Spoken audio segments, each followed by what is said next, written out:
Good morning, everyone, and welcome to the Sons of Sequoia podcast, broadcasting live from Wheat Ridge, Colorado, the home of the champions. Today is July 9th, 2021, and we'll be discussing a series of videos published by Gizmodo in 2018 entitled Blocking the Big Five, in which Gizmodo journalist Kashmir Hall attempts to block Amazon, Facebook, Google, Microsoft, and Apple from her daily life. How are you this morning? I'm doing very well. It's a nice warm day today in Colorado, and I'm looking forward to talking about blocking the Big Five and the Big Five and how we use all of them. So how are you this morning, David? I'm doing okay. I can tell the second that I stepped out to face the day that it was going to be a hot one here in Colorado. So Yeah. I'm bracing for that. Let me see what the widget on my computer says. 95, so a little bit cooler than yesterday. So that's fine. But yeah, it's one of those times to hunker down and just sort of try to get a lot of work done while we can. That's right. That's right. So how are you? Yeah, I'm doing fine. Yep. It's going to be a good day. And yeah, and actually, pretty much every single day we engage one, probably more of the Big Five. Yes. Amazon, Microsoft, Facebook. I mean, they're everywhere, and so it's really part of our lives now. Yeah. And yeah, my day to day and your day, and actually, we're doing it right now with this podcast. We're using their capabilities that they offer to society. Yeah, and so I actually pulled up an article. We won't be going into the article today because I haven't shared it with you, and we'll link to the series of Gizmodo videos. But this is the technical guy, Dhruv Mehrotra. He's the one that built the VPN that blocked the URLs. Yeah, maybe we should actually talk about what that means before. Yeah. Okay, so it's fascinating to me. She starts using this stuff, and it's easy to say. I remember when I said, yeah, so she stopped using, each of these, and you said, I could do that easily, no problem. And I said, well, I thought, well, you run a Windows computer. Are you going to change your operating systems? Like, yeah, I'll learn Linux. Like, you'll learn Linux in one day and start using it for work. You run an iPhone. Oh, I just won't use my phone for a week. And it's like, that's not really an option. That's not an option for most people, So it's easy to say, but this sort of exposed also other services that are offered by these companies that you may not know about. That's right. I didn't know about it because when they say, oh, okay, well, I don't have a Facebook account. I don't use Instagram. And so sometimes I leave my phone and I just don't even take it with me. And so, yeah, I can go back to the way I lived when I was a kid. Yeah. But then I began to realize, no, we don't live that way anymore. We engage with technology throughout our day, even when we don't know it. Yes. So, I mean, I think there's two I could do without, and I think there's one you could do without. Probably you could do without Facebook, and I could do without Facebook and Apple because I don't use an iPhone. So, I think that it's reasonable to say I could block those from my life with minimal. The other three, there's no way. There's absolutely no way I could do that. So that was fascinating. Shall we go through video by video? I mean, we don't have to watch them, but we can talk about them. Sure. And they're available on Gizmodo.com. I can leave a link to this page right here. It's gizmodo.com/tech/goodbye big five. So she started with Amazon, and she wrote a article too. Kashmir Hill wrote an article as well. But she started with Amazon, and that one seems like it's the most difficult. Amazon made 300,000 requests to ping. Her devices made 300,000 pings to Amazon, which was the most by far, which was surprising to me because I felt like Google would be the most by far. But the reason why is because they took into account Amazon Web Services. That's right. And so they offer that to other platform for other services. So she couldn't watch Netflix or Amazon Prime Video. She couldn't order stuff. And the funny thing is she did order something from eBay, and Amazon shipped it to her. So during her week where she wasn't supposed to use Amazon, she ended up getting a package shipped to her from Amazon. And I Right. think it's no small coincidence that when she tried to use eBay, probably the item that she wanted was able to offer 2-day or 3-day shipping because it was fulfilled by Amazon. I'm sure that if she wanted a similar item from a different seller on eBay, the shipping would have cost more and taken 10 days or 15 days. So it was Amazon's efficiency that caused her to accidentally order that item. Hmm. Now, Amazon Web Services, we can just take a look real quick. I'll just type in companies powered by AWS. But she went with this guy to monitor how many pings she has, Mm-hmm. and we really didn't mention that. And so she would connect with him and say, okay, well, this is how many pings you've had through all those different servers right there, or the different services.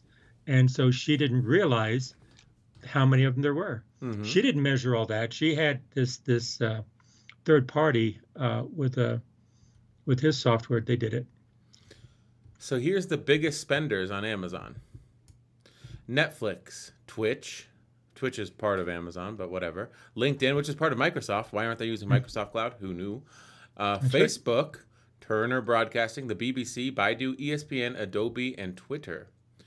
And then if we look at names that publicly use, there's some huge ones here that you may need on a day-to-day basis. Adobe. And then she said, I was looking at Airbnb and I was still getting it. Why is that? They're an AWS company.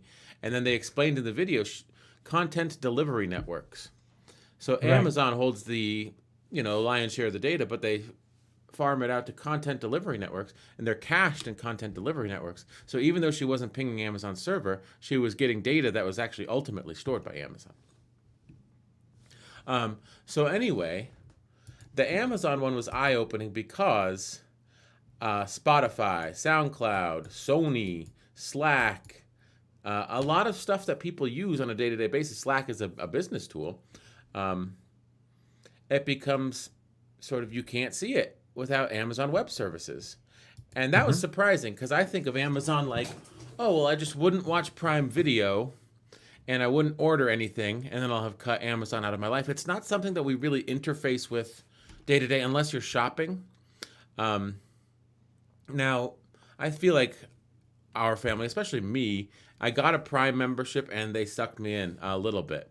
So I use Prime Video. I watch video on Prime Video.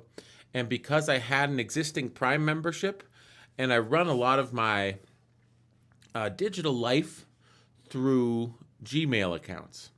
So Google sort of knows what I do with my email. And Google, of course, knows what we do with our YouTube channel and my other YouTube channel. And I figured they shouldn't also be in charge of the platform where I consume information or I consume entertainment. So at your house, anyway, at my house, I just use a home theater PC, but we have Amazon TVs. And so that's the platform that runs the information. I figured, oh, Amazon can have that information. They don't have as much information about me. But come to find out, they have an awful lot of information about me, more than I ever suspected. Well, the other thing, this may be a tangent or a side point, is when you say they know this about me, Mm-hmm. they have that data. You don't have someone in a room someplace looking at you, but that data does exist that they can tap into and they can go down and actually pull it if they want to, but they're not doing that. They're looking at people in general. They're having algorithms that are going to send things to you to try to achieve sales, sell it to third parties. And so when they say they know this about me, they have that data, and that data can be used for their purposes. And so their purposes is not about you personally, although it is you personally. It's just about you as a subject that they're going to deal with. Mm-hmm. Is that fair, David? I think that's fair. Like, I think back to South Park. Everything comes back to South Park when they parodied Amazon, and the kids were talking, and then they sort of panned into an Alexa machine, and they panned into the machine, and then it went through like this series of wires, and it came out, and it was Jeff Bezos with 2 headphones on, like listening to what they were saying in their conversation. That's not what's going on. No, it's not. No. But Amazon does have an outsized impact on our lives because they built the infrastructure that runs the larger web. And I'm sure that for some of their, I believe the United States military, the European Space Agency, I'm sure that a lot of Look at the these look at the UK Ministry of Justice, UK, USDA Food and Nutrition. yes. So I think for a lot of these, the State Department, there's guardrails on. It's not just like Amazon can see everything that the US State Department has on the servers. So they just provide the infrastructure. That doesn't necessarily mean that they have the data. So Netflix, where's Netflix? It's here. Netflix. You know, Amazon may not have your Netflix watch list. You know what I mean? And then Amazon may not suggest to you videos on Prime Video based upon what you've watched on Netflix because they may not share data at that granular level, if that makes sense. That's sort of what you're saying, right? That's right. That's what I'm saying. The data exists, but then how it's accessed and how granular it is or how general it is or aggregated it is there. And so they do access. And so I think the issue moving forward, at least to me, is that it can be hacked. You can be compromised individually, but the greater danger is you can be influenced in general. And so the thing of it is all these different services that we're looking at is that we're tied into all of them, and it changes a mindset on how we live, that these things are necessary because we use them on a day-to-day basis. And so when we change how we use things and how we live, that becomes our lifestyle, which is not the same as 50 years ago. Then that lifestyle changes society. And so that society, then you got to have, as you say, guardrails on society. It can't get out of hand. And we've seen just this year and last year that it can get out of hand. So there has to be careful. But getting back to the 6 videos, it's a very good approach. She tried to eliminate them, and then she realized how much she couldn't eliminate them. Yes. And Amazon was one of the hardest to eliminate, I believe, for her. And then obviously also for her, Apple. And that was the video where she's like, I didn't know how to do something without using OneDrive. And I looked at you and I said, that's pathetic. But not OneDrive, whatever Apple's equivalent of it. Because I use Microsoft's equivalent of iCloud. And like, how could I share something without putting it on iCloud? And it's like, yeah, I use OneDrive, which is Microsoft's equivalent of iCloud. But I can think of a million ways to share a big file with you without using OneDrive. So I cut Facebook out of my life. Let's go on to Facebook. I thought that was surprising because she was a Facebook user. She shared pictures of her children. She sort of kept up with people from her college life and also, you know, her social life on Facebook. And that's what people generally use it for. And, of course, here's the title. Well, surprisingly, I missed it. That's not a big news flash. I just feel like she wasn't a Facebook power user. I feel like some people get sucked deep into Facebook. Does that make sense? So as someone who was a casual user, she was able to separate herself from it. And Facebook, I think they said, had 15,000 pings in the week where she was not using it, whereas Amazon had 300,000. And I think that's fascinating because we think of Facebook as the big spyer. Now, the amount that it spies is less. The amount that it pings its servers. Let's not say spy. Spy is a bad word. The amount that Facebook has your devices ping its servers, or its servers ping your devices, is a fraction of its, 5%? 5% of what Amazon does. Now, people don't look at Amazon and say, they're spying on me. They look at Facebook and say they're spying on me. And I think the reason why is because those 15,000 pings are your relationships to your friends, to your colleagues. It's much more personal. It's personal information. Amazon has buyer behavior, but the Facebook is personal information and relationships, and sometimes failed relationships, and sometimes sensitive information about your personal life. because some people are very open with Facebook because they think it's just them and the person they're talking to, and it's not. It's not a Because diary. that's no, it's not. It's not a diary that you put under your pillow, under your mattress. No, it is open. Hmm. So I think that's the difference. It's the type of information that goes into Facebook. It's a And problem. I think that it's a twofold thing. It's the type of information, and then it's how Facebook uses it. I think they have been proven to be a poor steward of your personal information. And the reason why is because your personal information is so darn valuable that, of course, they're going to use it to make money. And, of course, they're going to sort of play fast and loose with how they use it to make money. Well, now see, with what she said about the say Facebook and Google. We're getting into Google in a minute. We can't help but think about our last podcast when we talked, the other podcast when we talked about the social dilemma. Yes, this is a good And bookend for our week because we talked about the social dilemma on Monday. We that's talked right, about looking at your data as a bartering system. on Wednesday. And now we're sort of looking about someone that sort of tried to determine the extent to which these big five tech companies track you. That's right.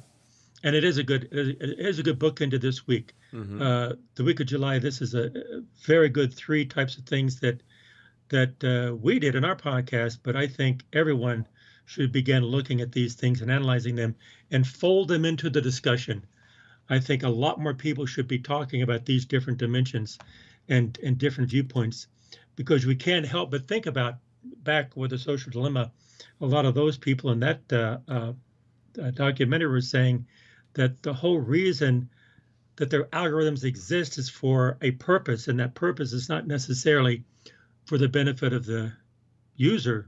It's for the benefit of the company that has the data. Mm-hmm. So, I mean, Facebook, I think that by virtue of not being a heavy Facebook user, I have an account and I should have deleted it years ago, but it's still live. It's still up there. Now, I'm not sure if I've ever accessed it from my devices, and I don't have Facebook's app installed on my phone. So I'm not sure how much tracking Facebook is doing of me. Although I do have Instagram on my phone, so I'm sure that it's doing plenty of tracking of me across my phone, if that makes sense. Well, the thing of it is, this is one thing. Let me ask you about this, David. Is that I don't even have a Facebook account. Mm-hmm. Well, I had one years ago, and then Did you delete it, or is it still I active? deleted it. I Okay. deleted it. I don't have one anymore. And actually, I think I deleted it. Maybe it was just inactive. But my point that you're trying to make, I need to go back and look. I haven't even if it's still there, I haven't used it in years. Yeah, they're not But getting a data from you.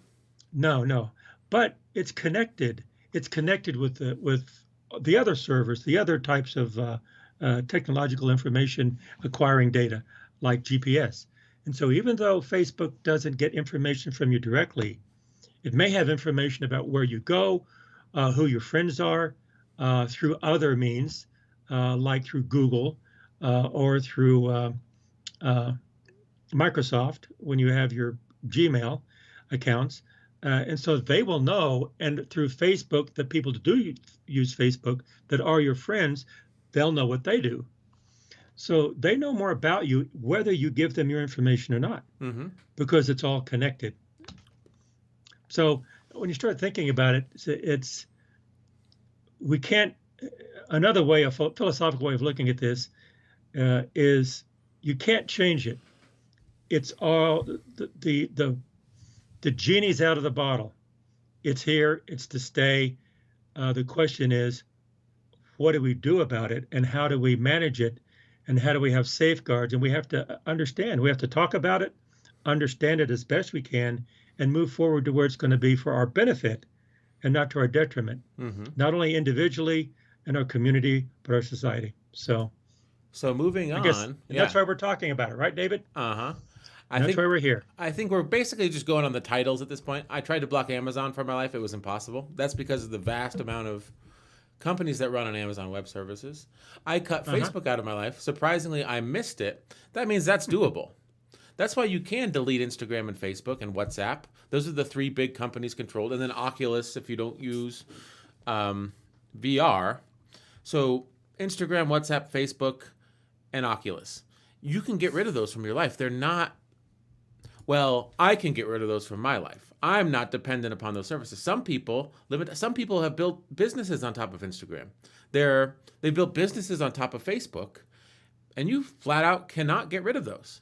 You know, that's your lifeblood. That's the way 90% of your revenue for your business, 95, 99, 100 comes from your activities on Facebook and Instagram. At that point, you need it. Okay, so but moving on, I cut Google out of my life. It screwed everything up. Now, this is fascinating.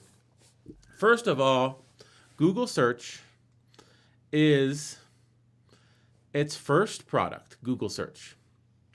Now, I would say that was a killer app.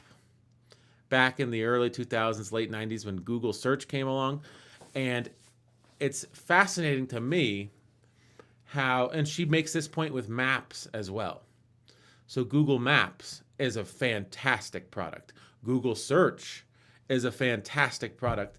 And I think I guess Google wasn't the first search engine, but having a really good search algorithm, and they built their business upon search, if that makes sense. And now they saw what other areas will be important. They chose maps, and they got a first mover advantage in maps. So Google Maps is head and shoulders ahead of MapQuest or Apple Maps, which she was trying to use during her Google week. And Uber and Lyft, if you try to call an Uber and Lyft, they use Google Maps for their navigation, not Apple Maps or not MapQuest. So it's just fascinating how when you have a first mover advantage, it's tough to use something else.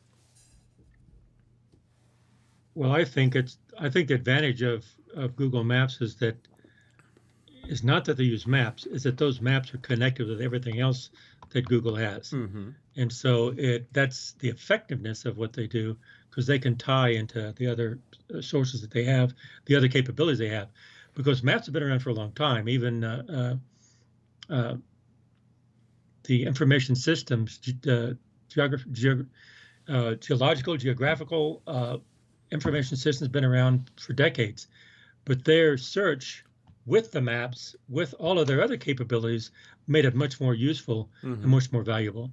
It gave value to the maps. Yes. So when she tried to use MapQuest, and I thought it was hilarious because I haven't heard of anyone using MapQuest in the last 15 years, 10 years at least.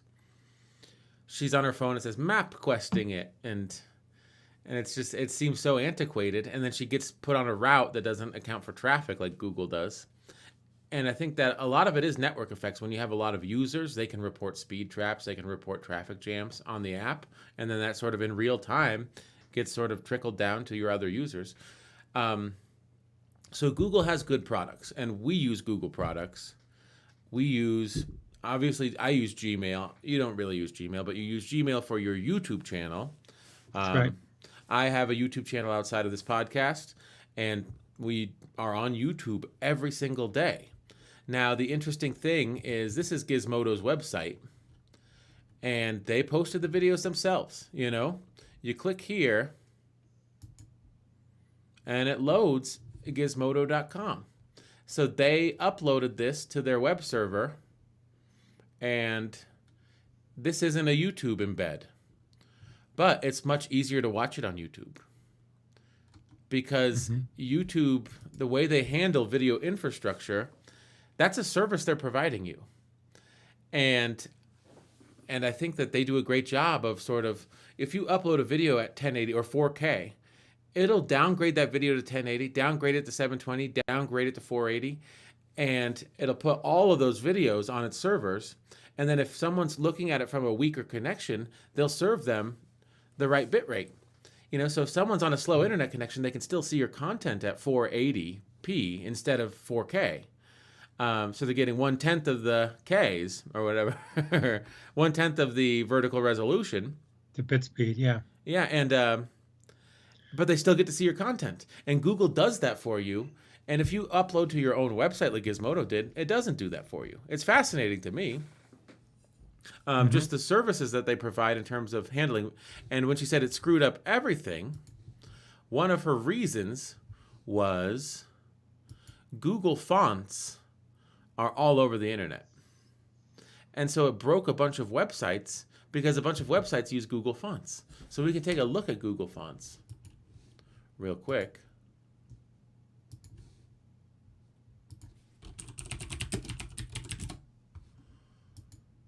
And it seems like a simple thing, but I think that Google knew that having reliable fonts that were served that didn't break would be a good way to get their footprint across a lot of websites. And so all these websites are available for free. All you have to do is just link to Google, and they'll appear on your website. So you get all these fonts for free. And fonts, prior to Google Fonts, they were expensive. I mean, they're still expensive if you want to buy custom fonts. It's fascinating to me. So how do you feel about that? That's something that you don't.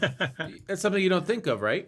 You don't even notice. You don't think about it. It's just there, and you use it without even thinking about it. Mm-hmm. But getting back to the maps, I don't know if it really applies or not, but before GPS came on board, before Maps Online became on board, they did maps on computers back in the 60s and 70s. But in order to do them, they had to be so slow and so elementary that people could actually use them. And so the code that we used was so elementary back then that we had to parse it out. You would ask for something and you were told it exists while you're building it behind. And then after a few seconds, which would be eternity, finally they can start bringing up the visual part of the map. So it was extremely slow. As the computers advanced, they say, okay, we can do it faster, but we have to do more information. So the information began to grow, and then the services began to grow. And that's what I was saying, because we did that years ago, back in the 70s and 80s. But what you see today is just remarkable. Mm-hmm. It is not just push a button, it's there. There are so many things that go on in parallel at the same time, and they access so many databases and so much information and capabilities that it's almost mind-boggling just for a Google map to come up, and there it is. Mm-hmm. And the ability to move things around, go in, go out, do the real world. You can go from a map to the real world, mm-hmm. And actually see the actual geology or geography. It's remarkable that's right there. And it's available so quick. Yeah. And so first you have the capabilities, then you have the content, then you have the speed, then you have the query, and all those they've been around, but it just keeps getting faster and faster and broader and broader. And so we're so used to that, mm-hmm. that it's part of our lives now. We can't get rid of it. Yeah. I mean, you said maps have been around a long time. Well, so has information. It's not like, information has existed before Google. Databases and search algorithms have existed mm-hmm. before Google. I'm just saying that the combination of internet with maps or internet with search, Google has really done a great job with those two things. They have. So Google. But, what I was saying, though, David, it's not like you push a button, it's there. Mm-hmm. That doesn't happen. When you push a button as you're typing, they begin parsing that out, and they have algorithms to say, here's the quickest way to get it there, and here's how to interpret what you're asking. So there's a lot of things going on in the background. It's not just a button, and there it is. Mm-hmm. It used to be that way, and it was really hard to use because a lot of people don't know what they're asking. Mm-hmm. So I think Google figure out what they're asking. Yeah, with Google, it's search. It's maps, but for this lady, Kashmir Hill, she uses Google Docs too. So her entire office suite is run off of Google. Right. And she uses Gmail, which is huge.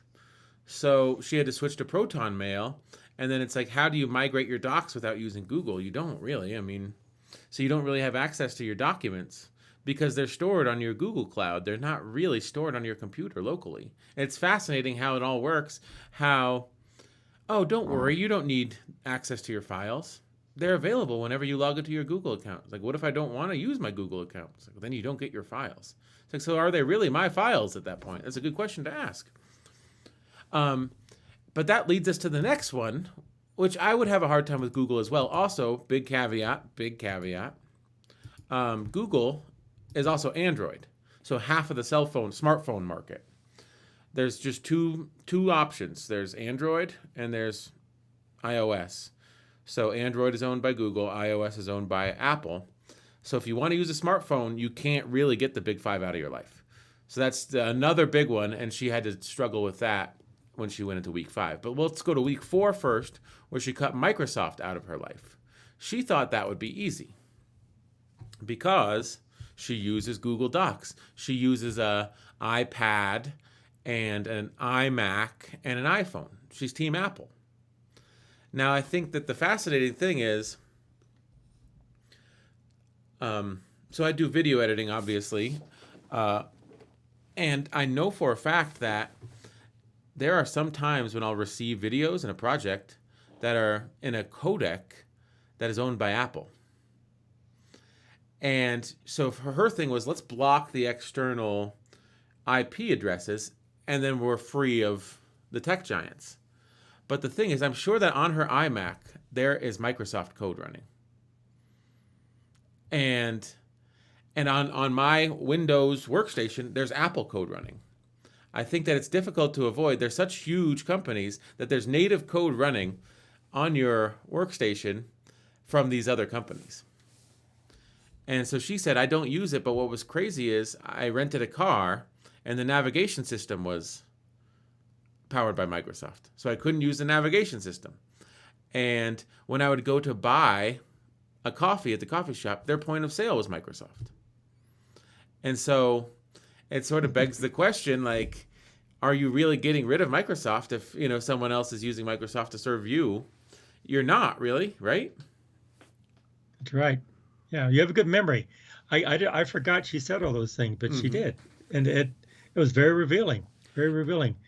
Which revealed that, also demonstrated that these, like Microsoft or any of these companies, are so large that they're everywhere. They're not just in one place, they're everywhere. And wherever you engage anything outside yourself, you're going to be engaging not just one of these services, but a multiple fingers of all the services. Yes. And so we go back to the things. This was 300,000 Amazon, 15,000 from Facebook. Google was over 100,000. Microsoft was about 15,000, which is surprising. But then her conclusion with Microsoft was, I don't use it, so it was relatively easy. But Microsoft is a B2B type company. So a lot of how Microsoft affects your life affects it on the service that one business is providing to another. That wouldn't happen, and then that wouldn't trickle down to you if Microsoft didn't exist. That's right. So you're part of that transaction. Microsoft isn't consumer facing in that transaction. Yeah. It's kind of like, this probably is not fair. And I'll preface this by saying this is not fair. But we really just don't know how much the tech giants are involved with all parts of our lives. It's kind of like they don't have bread to eat. It says, oh, they don't need bread. Don't need bread to eat. Just let them eat cake. And it's kind of like, you don't understand, and we don't understand. So it's got to be careful pointing fingers and blaming, because they're everywhere and engage with everything. And so actually, I enjoyed the movies before we get to all of them. I began to realize that was my main takeaway. I didn't realize how integrated all these things, all these technology. You think of the user interaction. You don't think of the back office and the interaction between the back office type operations. You don't even think of that. All that still exists. Yeah. Now, moving on to Apple, this is the one where I said to you, pathetic, a bunch of times. But she uses an iPhone, so she wanted to sort of jump the gun and not use an Android or an Apple phone. So she visited Purism. Do you remember the Purism visit? I remember that. That was very interesting. Yeah. So this is back in 2018, before they had the Librem 5. The Librem 5 is a purely Linux-based phone. But let's just go to Purism, shall we? Because there's an issue here. Purism. Beautiful, secure, privacy-respecting devices. Librem 5. Now shipping a security and privacy-focused phone with a secure supply chain. The Librem 5 retains the software security and privacy features of the Librem 5 while adding transparent, secure supply chain within manufacturing. Now, she didn't use this because this wasn't out yet. So let me order now, okay? I'm on the website for those listening via audio. The Librem 5 is a $2,000 phone. And if you order it... Oh.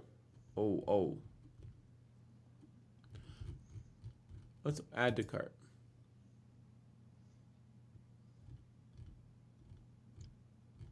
And let's go to checkout. Yep. I saw, but maybe this is the true Librem from overseas. The $2,000 one, maybe you can get. The $1,500 one, which is the same phone. Where do I go to my cart? How do I get to my cart? Well, there's view card up there. There we go. Good job. View Thanks. card. There it is. There you go. Okay, so $2,000 phone. Proceed to checkout. Select a country. I'm trying to think. So I saw that the shipping is it takes weeks or months because they're having supply chain issues. But that may be with their non-USA edition phone. So yeah. And then a lot of services don't work on a Purism phone. But if you're bound and determined to have privacy, this is really one of your few choices. A $2,000 phone that has a small screen, an underpowered processor, not that much memory, only 32 gigs of storage. So you're not paying for any of the specs. You're paying for the privacy, and the software doesn't work as well as Android or iOS software. But you know that it's open source. You know that there's no spying. And that's what you're paying for. You're paying $2,000 for the luxury of knowing that. And for some people, that's worth it. But it's difficult because there is no viable alternative that's decoupled from the tech giants in this cell phone world. You know, in the computer world, you can you have some options, but not in the cell phone world. So I thought that was fascinating when she tried to, and then she tried to use her, I believe we'll go back here. This didn't exist yet, so she tried to use her Librem 14, I believe. Because you can put a SIM card in this and get telephone communication and be decoupled from Android and iOS. So she was trying to use a laptop, but it just flat out didn't work. She tried to Skype with her tech advisor on the Librem 14. Skype didn't work. There's a lot of stuff that breaks when you try to go into an ecosystem that's decoupled from the tech giants, because the tech giants provide a lot of services that are easy. And yet when I said some of this stuff was pathetic, she did a podcast where she had a handheld recorder. She tried to send the big file to the people that she was doing the interview with, and she said, but I didn't know how to send a big file without iCloud. And I thought to myself, you work for you're a tech journalist. And it's just fascinating to me. People don't really understand the fundamental aspect of, web servers, file sharing, how that can all be accomplished without the big five. I can think of several ways. So she called her tech advisor, and they advised her to use Onion Share or something, some Tor-based dark web file sharing service. And I think it's fascinating that people, they don't think in terms of infrastructure. I guess I'm sorry, I've been talking a long time. This is my point. They don't think in terms of infrastructure. They think in terms of services provided to them. That's right. So it's like, should I provision my own web server and have that open, password protected, but, and provide that, and then use secure shell and sort of transfer the files myself to someone else's web server, or have them, make it available to them via password, and this file is available. They don't think about that way. They think of, how can I download a service that does this for me? Not how can I do this? And that's fascinating that I think that almost all people think about computers in that way. Not how does this work? Now, the thing is, I guess I'm just saying it at a more granular level. How do you provision a web server? How do you put servers on there that allow for secure file transfer protocol? How do you transfer files without the need for any of these? Well, you're still using stuff that's been built on the backs of a lot of people's hard work. The software that's running your server software, your SFTP software, that was all developed by developers. And that's a service that works. It's just a little more arcane. But people don't think about that. I don't want to monkey around with the command line. I don't want to, understand where my stuff is going. I want to download a service, push a button, and then they say, now your file's there. So share this link with someone. So Yeah, I thought that was that's what we're fascinating. used to, because that's what we're used to these days. Well, a number of things to think of just to mention here is that, so many times we think of our information can be accessed, so therefore they're spying on us. Well, on Wednesday, we talked about the barter concept. And so, like you're saying, people say, I want a service, but then I'm going to trade that service with them knowing what I want. In other words, or they're going to have information about me. And so it's not like you give them everything and they give you what they want to give you. Maybe on Wednesday, we start thinking about the barter concept a little bit better, a little bit more detail. Like, well, how much do we give them and how much do we get in return? And is there some equity there of what we give the tech giants and what they give us? And what they give us is just remarkable things. It's changing society. It makes us our lives better. It makes us to be productive. It educates us. It pays our salary in many cases, and it's part of our lives. But then how much do we give up? And so maybe the way to approach this is saying, wait a minute, we don't just for our convenience, we don't give everything up.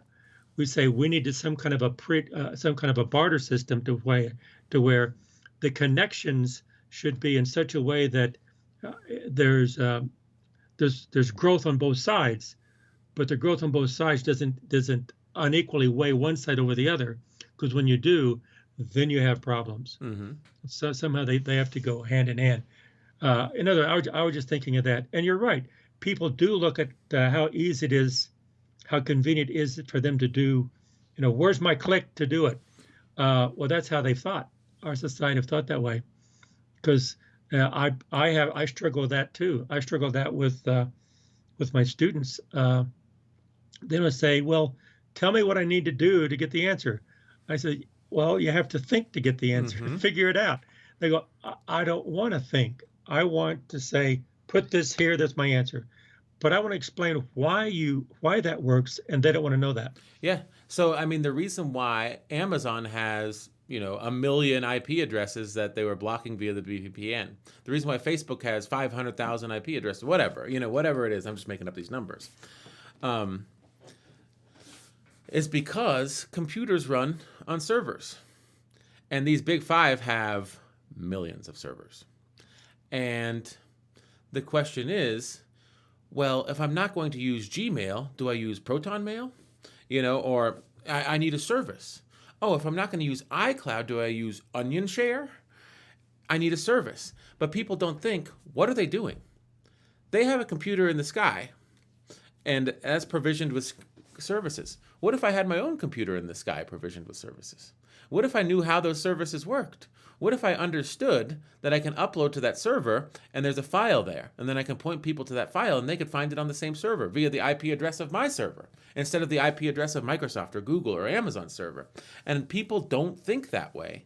They think, I need an icon on my phone that I tap and it does this one thing. And it does it seamlessly. And I don't want to know about servers. I don't want to know about JavaScript, HTML, CSS, PHP, MySQL, Python, Ruby. I don't want to know about any of that. What I want to know about is, what application do I need to install that does this?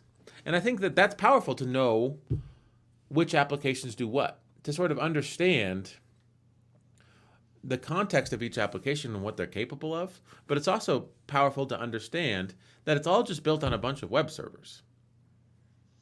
And Who doesn't understand that? Well, pretty much a lot of people don't. Individuals don't. Mm-hmm. But the people that don't understand that and don't take time to develop their own are like different industries, critical industries, different types of municipalities. They don't have the ability or their funds or the resources. Governments, uh, the governments are tied into the private sector, Mm-hmm. where the private sector is becoming more powerful than the governments. They don't do it. The military, do they use the AWS? Do they use things that are compromised? So the military, so that they have that protection, do it themselves. Now, So but they here's the can. question, though. I hear your argument, but the other side of the argument is AWS is so much better, more secure, faster. That paying $500 million for the military to use AWS for non, you know, top secret stuff for that, the equivalent cost would be 5 billion. It would be 10x for the military to build it out themselves, because Amazon, it's a specialized service that they provide. That's true if they did it all at once. But what about initiatives, research, R&D, moving in directions for security, uh, for the government, for the military, for foreign affairs, and all the other technology, industrialization, internal infrastructure, all the things that the government has to deal with. Uh, and anyway, I mean, yeah. What about all that other stuff? And it's like, okay, well, we're paying Amazon $500 million to reach their level of security, because they are right. focused on this stuff. It would be $500 billion, but is it worth it, or do we just trust them? And at the end of the day, it's a numbers game. It's like, so, oh, it's more secure if we do it ourselves. It's just 1,000 times more expensive. Should we do it ourselves? And they'll say, no, it's not worth it. It's fascinating to me, because these services work. They're great. And like I said, if you understand programming, if you understand how an Apache server works, and how MySQL and PHP and all this stuff works, you still have to do a ton of work to equal the functionality of a service that you just click a button on your phone. Oh, I'll just drag this to here, and now I can share it with my friends. As opposed to, I have to do 20 hours of work provisioning a server. And you probably have to pay for web hosting for that server. Whereas the other service that you were using that works a lot better, that's a lot faster, is free. So is the price that you pay with your personal data, if we look at bartering, like, is it worth it to you? I think to a lot of people, yes, it's worth it to barter your personal information for the ease of access to those services. Because any other services that you would need would cost money, and they might be cost prohibitive. And to develop those services yourself, it might be impossible, or what you're getting is a fraction of the functionality for 1,000 times the work. Again, is it worth it to you to spend that much money, time, and effort to develop it? There again, another view though. To develop it the way they've developed it, yeah, it's going to be billions of dollars. Mm-hmm. But you don't need it exactly the way they're doing it. What they're Yeah. doing is for everybody. You need it from very specific purposes. So you can have focused type of applications, focused type of infrastructure for very specific, and also for criteria and that have to be met in a very specific operation. Well, And so, I know yeah, you that. can use it to these others, but again, there is risks, and we've seen the risk. We've seen how people have gotten hacked and people have been undermined, even in the government. Well, I know that at your house one time I was messing around with one of your old computers, and I installed a Linux on it, and then I made it a secure share file server that I could access from Uh-huh. my house, a secure shell file server, and I made it encrypted with an encryption key, and then I put it online. I opened a port in your router, I put it online, and I accessed it, and I looked at the log files, and there were thousands of access attempts in the 36 hours it was online. Now, no one broke through because it was encrypted, but it's like, I remember that. and I said, you know what? It's not worth it to me to screw up and have all of your files compromised because I'm not a data security administrator. Like, I knew enough not to get it hacked in 36 hours, but there might be something that I'm overlooking, and all of a sudden people have access to all of your data. So I took the server offline and I closed the port in your router. So, but it's scary. It's scary out there, and you sort of trust that these IT professionals know more than you do. But then you look at like an IT, most recent hack, that was an IT security firm that got hacked, and all the companies got compromised. And it's like, you had one job. We paid you to make sure this doesn't happen, and then you were the one that got compromised, and that's why we're compromised. What goes through my mind is like driving a car. You learn how to drive a car. You learn how to fix a car. You learn to put gas in it. You learn different things about the car enough to use the car for purposes, but you don't know how to design the engine. You don't know how to go back and actually manufacture the different engine or the transmission, and you can't build it from scratch. Like there's a whole pile of metal. Okay, make a car. You can't do that, and you wouldn't want to do that. You need other people. The points are well taken, David. Yeah. Points are well taken. So you have to understand how much of other people's knowledge and capabilities that you use, and how much do you put yours in, and there has to be a balance there.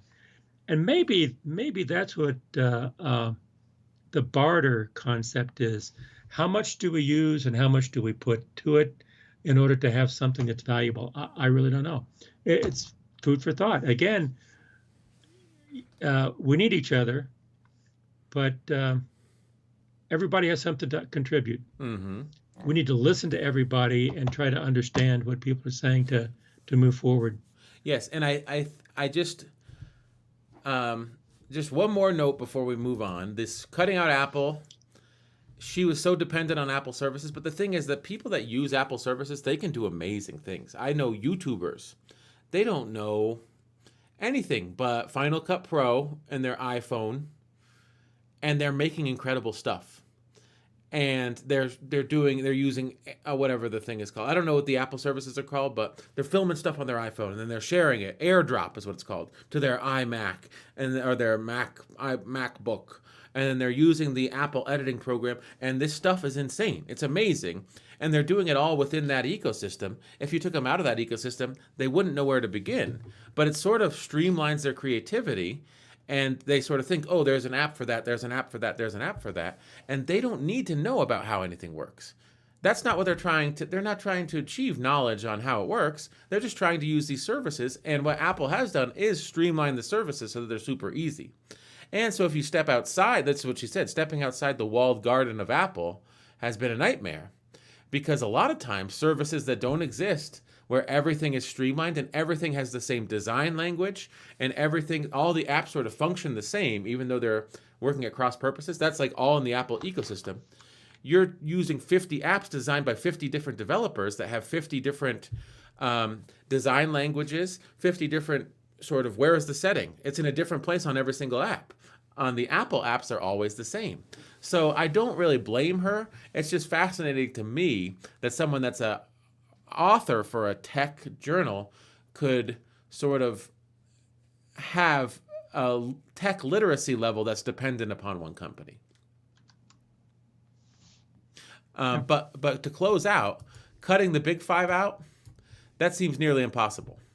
All five, because the final week she cuts out all five at the same time. Doesn't that seem more or less impossible? Well, yes, in one sense. Another way to look at it that is, if you do cut all five out, if you actually figure out how to do it and technically, literally cut all five out, your life would be miserable. It wouldn't be the same life. It wouldn't be the same lifestyle. You wouldn't talk to people. You couldn't, maybe you couldn't do so many things that are necessary to live. I mean, you could get on a landline, a rotary landline. I don't know if rotary still exists, but so a touch tone landline and call someone. Well, you know that they're using an Android or iOS phone to talk to you. right. So are you really cutting it out of your life? Because they're using it to, everyone else is using it. And I think at the end, the guy that was a digital vegan or whatever he called himself, and I thought it was hilarious. He had a ThinkPad X220, which is the, like, if you're not using a hipster computer, like a hipster Linux computer like the Librem, you're using a ThinkPad X220. They're old and they go for a lot because people love them. Let me find. Okay, there's the X220. That's the one that has the fingerboard. Then there's one that doesn't even have the mouse. But they're one of the last ones that you could have a completely open source BIOS on. So, I mean, this is a 10-year-old computer, I believe. Oh, it's not for sale. But they're going for $300. That's a lot. Because they're the ultimate open source computer. You can have an open source BIOS on it. Then you can run an open source, and you could decouple yourself from all those services. So people love the ThinkPad X220. So they're talking to this digital vegan, and he says, I don't think it's about you making the choice to not use the services. I think that any change will come if a lot of people choose not to use the services. Now, I personally choose not to use the services, and I know that I'm not leading someone to being tracked or targeted when they interact with me. And what I thought was interesting is that she was talking to this guy. He works for the ACLU, I believe. And the video feed kept cutting in and out because they weren't using a big tech company servers with reliability and redundancy and scale. It's just fascinating to me. You can do this stuff on your own, but you truly are on your own when you do it. Yeah. Yeah. So, what have we learned? I suppose that the tech is here to stay, and learn how to live with it, and learn how to use it, and use it to make your life better, not to make your life worse. Mm-hmm. And don't let it control you. You control it to make your life better. Mm-hmm. And don't lose your values. And I think in some respect that was Kashmir Hill's sort of conclusion. The lady that was the journalist on this. Mm-hmm. She said, when I had the Nokia phone, she brought like a brick old school phone that was not a smartphone. It was a dumb phone because she couldn't really have a smartphone and be decoupled from these corporations. So she said, when I was using the Nokia phone, I would wake up, I would sleep with my phone next to me, and the alarm would go off and I would grab it and start scrolling before I got out of bed. It's like, that was dangerous behavior. Like with the Nokia phone, what I realized is I went through my morning routine. I hung out with my children. I did this, I did that. And I didn't think about scrolling. And then when I went back to my phone, I woke up and I said, wait, I shouldn't scroll. It was just taking a week or two to not have the smartphone by your head when you sleep and pick it up and start scrolling immediately. You sort of realize that was a dangerous behavior. And I think it's easy to get sort of sucked into these behaviors that are not productive or they're destructive and not realize it until you decouple yourself from some of these behaviors. So, I mean, I think that was a real lesson of this video series. That was a very good lesson. And it's like when you see something negative in technology or something negative in behavior, and you don't throw everything out. You just try to control for that negative behavior. Mm-hmm. You don't let that happen. And you say, I'm not going to let it happen. I'm going to modify things and use it and pull the good out. There's a lot of good, a lot of positive things in technology, and they can be used for bad. But that's been true of everything. And so you have to start thinking about using, try to mitigate the bad, or the risk and the bad, and you just use them for the good. Yeah. So I think we can wrap up on that note, right? Mm-hmm. It's not going away. It's here to stay for sure. Mm-hmm. I think that my assessment that her digital literacy level outside of the Apple ecosystem is just sort of me being a hater, because I don't use Apple products. But I'm sure that if I were outside of the Android and Microsoft ecosystem and I had to function totally on Linux, I would have a hard time as well. So it's not about how digitally literate you are. I think that you're totally dependent on a lot of these big five, and there's really nothing you can do except for sort of realize that you're using these services and sort of try to be in control of your own life and use them on your own terms. Because at the end of the day, you're only in control of yourself. So that's my advice anyway. That's my Sunday soapbox, my Friday soapbox. And that's all I have to say. What do you have to say to wrap up? I have the music playing. Well, actually, what we say here at Sons of Sequoia podcast is the same with what they're talking about technology. Is just keep on talking, but listen more than you talk and try to understand what other people are saying. So we'll catch you guys on Monday. Sons of Sequoia podcast is available wherever you get your podcasts: Google, Apple, Amazon podcasts, as well as Stitcher and some of the others, and on YouTube, which is also owned by Google. So we're using the tech giants to get our name out there, so we should stop bashing them so much, right? And all those can be used for good. Yes. Use them for good. Yes. So we'd like to thank you for tuning in. We'll be back on Monday, and have a great weekend, everyone. Goodbye. Bye.